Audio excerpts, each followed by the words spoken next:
bold to speak about Hillary and basically just to speak from my heart. But I'm so tired. I'm so tired being pregnant for the first time in 16 years. The last time I was pregnant, I was forced onto bed rest at 5.5 months pregnant, where I laid in bed for 3.5 months. That happened to be during the Bush-Gore. And wouldn't you know, after being in bed for 3.5 months, when I finally got up after the Supreme Court and whatever happened in Florida and the hanging chads and all that stuff, and we had the president that we ended up having, the baby didn't want to come, and I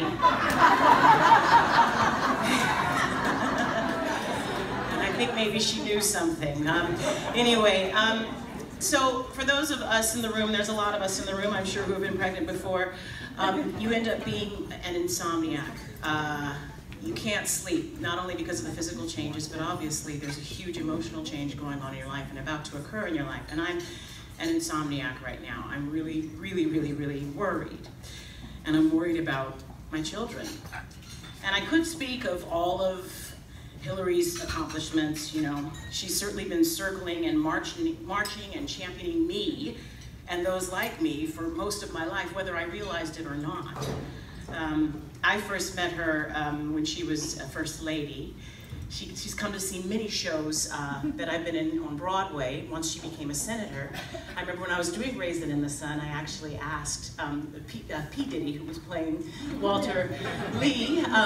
He's a wonderful man, and he said one night, "Who do you want to come to this show? Who has to come to this show?" And I said, "Well, I'm a big Hillary Rodham Clinton fan." And then about 2 weeks later, I heard applause in the audience before the show started.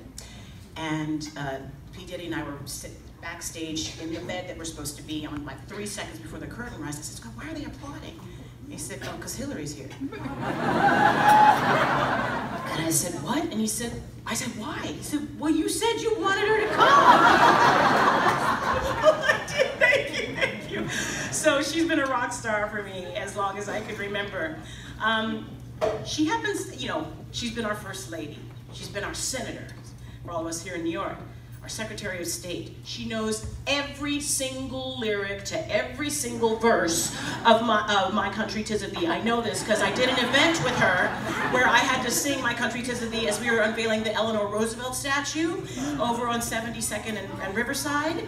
And they said, sing a couple of verses from that. And so I sang the first one, everybody sang along. And then when I got to the second verse, everybody started like, not Hillary. She's like, oh gosh, she knew every single lyric. And I was like, that's a badass.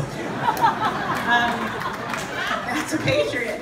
You know, and I can talk about everything she's done and everything she's going to do to help, you know, sort of bridge the wage gap and to keep our rights to our own bodies in our hands.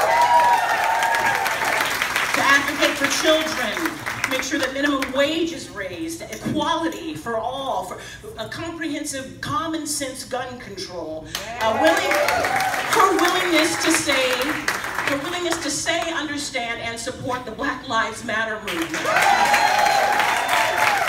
And the fact that this woman walks through fire over and over again in the face of sexism and threats and misogyny and lies and slanders, and she does it with grace and grit and focus, and she just keeps going. And this is, what a lady. I mean, what a lady. That's what I call a great chick. And all I know is that I want to sleep well again. And what's keeping me up more than anything is the safety and the well-being of my children and their future. And what's going to affect their future? Who will they grow up to be? What kind of a society are they going to live in? How will they serve their community?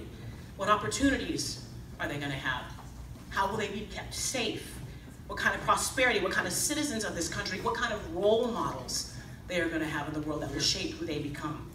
And when you have insomnia, there's lots of things you can do, right? They say, you know, warm milk, whatever. Ambien, pregnant, can't do Ambien. I could read, that's not working.